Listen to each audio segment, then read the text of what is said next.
Okay, well, this is my book and it's called Too Much Stuff. And it's about a couple of magpies who are building a nest and having chicks. I suppose they're having chicks.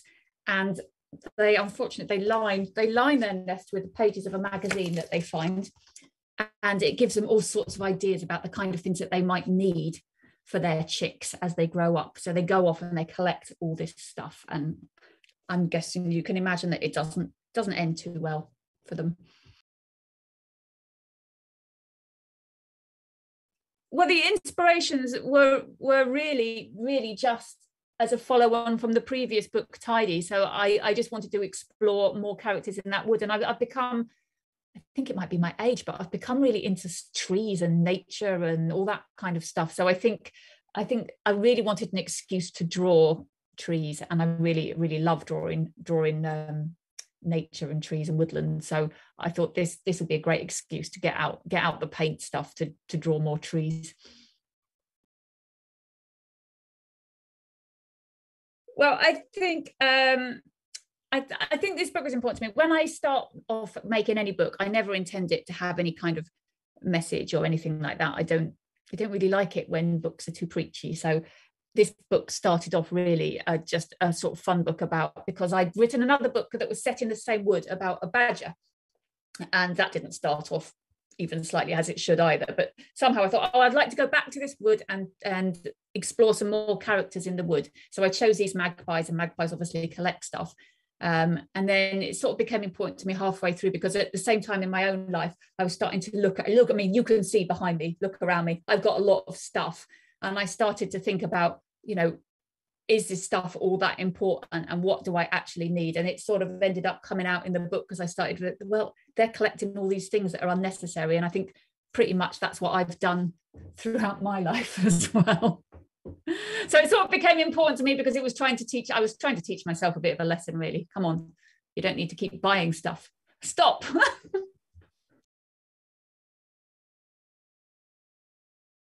Well, I think you've got to start off by just loving drawing. That's like a prerequisite. There's no point thinking about a career in illustration if you don't like drawing and you don't like art in general. But the other thing is, I think you just have to do it every day. So draw every day. So do lots of different kinds of drawing, use lots of different materials, draw from observation. That means draw what you're actually sitting in front of looking at. So you're really looking very carefully, but also draw from your imagination a lot. So mix it up and have fun with it, because if you're not having fun with it, then there's just no point. You've got to enjoy it.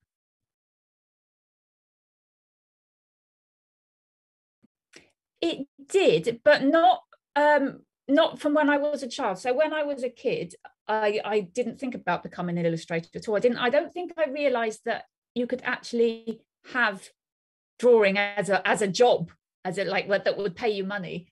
And so that didn't, as a child, I didn't really know what I wanted to do. Well, I did, but it wasn't illustration.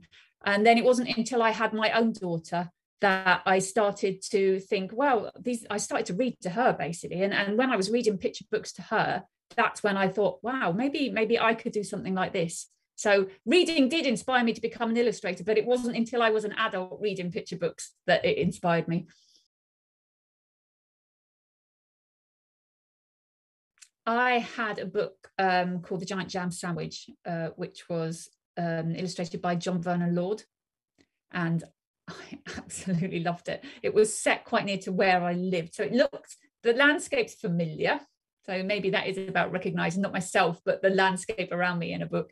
And it was about a town besieged by wasps, and all these wasps fly in and they make a giant jam sandwich and trap them all in it, and it gets carried away. But I think it had lots of little running stories in it. So little stuff happened, as we were just talking about, that children noticed the illustrations while their parents read. It was a rhyming text, which was lovely.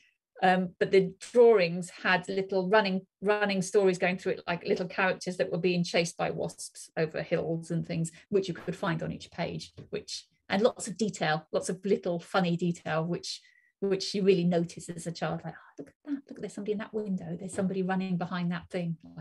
So yeah, it's a fantastic book, really fantastic, still love it.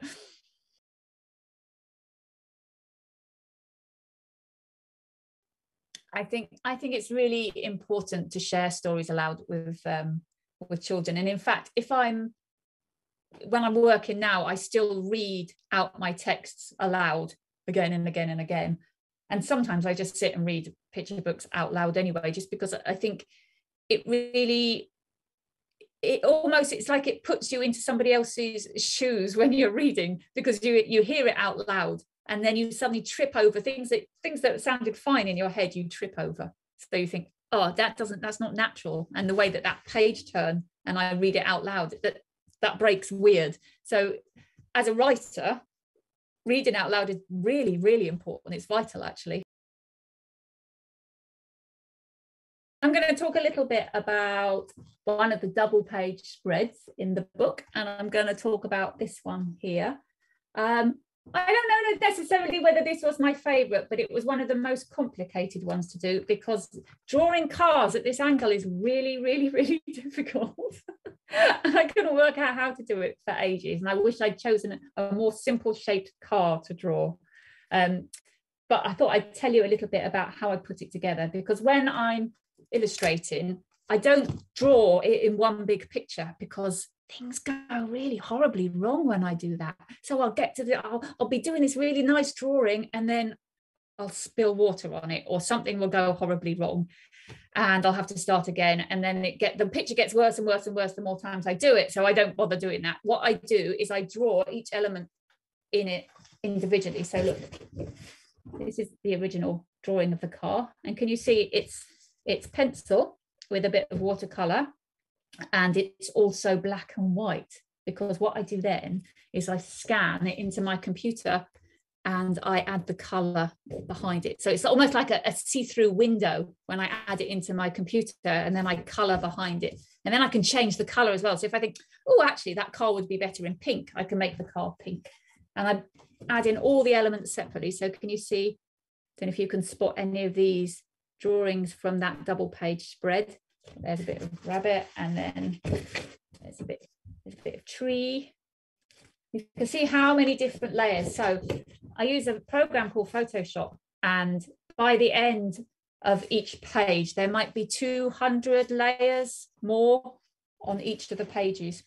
So you can see it gets a bit complicated, but I quite like that way of working. And it's a bit more like when you're working in a sketchbook or doodling, because I could do 5 pages of these and then just choose the best foxes that will be running away. So I don't have to worry about ruining the final piece, because I can drag them in on the computer, and then I can move them about and make them exactly where I want them and how I want them to look.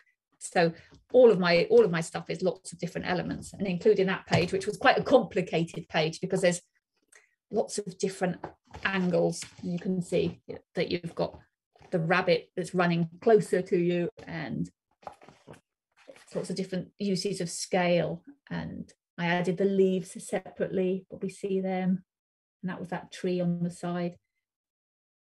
There we go.